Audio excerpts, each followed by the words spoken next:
두 번째로 말씀드리고 싶은 것은 클라우드 접속 보안에 대한 유즈 케이스들입니다. 관리자 계정 인증, 투팩터를 쓴다 또는 클라우드 사용자에 대한 인증 부분들이 앞에 가이드에서 많이 언급이 되었습니다. 이 페이지는 관리자 계정 인증인데요. 포티 오센티케이터라는 저희 포티넷에 제공하는 인증 서버가 있고 포티 토큰, 그러니까 투팩터입니다. 모바일 형태나 아니면 하드웨어 토큰, USB 형태로 다 사용할 수 있는 마치 은행에서 쓰는 OTP랑 비슷하다고 보시면 되겠습니다. 토큰이 아니더라도 SMS나 이메일을 이용해서 토큰 리스한 방식으로도 멀티팩터 인증을 구현하실 수 있습니다. 그래서 저희 포티 오센티케이터도 클라우드에서 사용하실 수 있는 VM 형태의 서비스도 있고 그다음에 토큰을 이용하시면 관리자 계정 인증들에 대해서 훨씬 더 좀 강화된 투팩터 인증을 구현하실 수 있습니다. 그리고 클라우드 사용자 계정 제어가 또 중요합니다. 다 언급이 되었지만 클라우드 사용자 계정을 제어할 경우는 이 중에서 두 가지 방식이 있습니다. 언급되는 오피스 365라든가 G 스위트, 드롭박스 이런 클라우드 서비스들은 그 서비스에서 사용자 계정, 테넌트 제어라고 하는데요. 어떤 계정들은 허용을 해주고 어떤 계정들은 차단하는 기능을 제공을 합니다.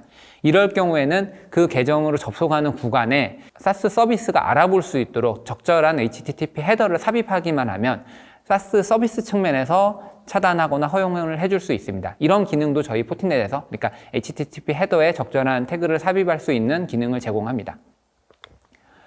그런데 이제 어떤 SaaS에 따라서 이런 기능들을 지원하지 않을 수 있습니다. 그러면 저희 포티넷 장비가 앞에서 아예 그 계정에 따라서 어떤 계정으로 접속하는 것은 허용하고 어떤 계정을 통해서 접속하는 것은 차단하는 이런 것들을 직접 블락킹에 대한 그 주체를 저희가 가져가게 구현하실 수도 있습니다. 그래서 어카운트 ID 또는 어카운트 테넌트에 대한 제어를 SaaS에서 제공하는 기능을 활용하시던가 아니면 저희 포티넷에서 제공하는 기능을 활용하셔서 안전하게 사용자 계정에 대한 구분 그리고 제어를 구현하실 수 있습니다.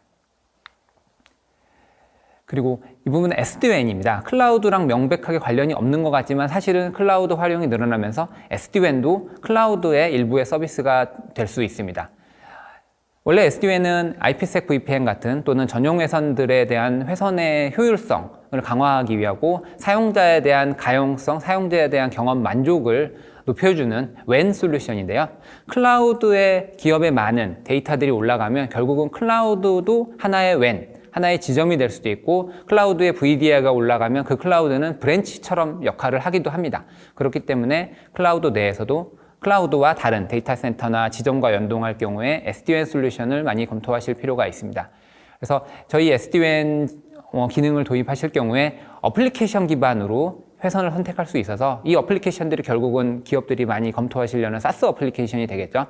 어떤 SaaS 어플리케이션에 대해서는 비록 인터넷이지만 훨씬 더 중요한 회선을 따라서 트래픽이 가게 하고 일반적인 인터넷에 대해서는 조금 더 프라이어리티가 낮은 회선을 선택해서 갈 수 있게 하도록 그래서 어플리케이션 구분을 통해서 회선 선택할 수 있고 또 회선에 대한 품질을 체크해서 어떤 회선이 품질이 일정 수준 이하로 낮아질 경우에는 그 회선을 태우지 말고 다른 회선을 태워서 지능적으로 인텔리전트하게 회선도 변경을 하게 되면 결국 그 사용자는 훨씬 더 사용자 경험, 그러니까 느리다는 것을 느끼지 않도록 사용자 경험이 또 좋아지는 효과가 있을 수 있습니다.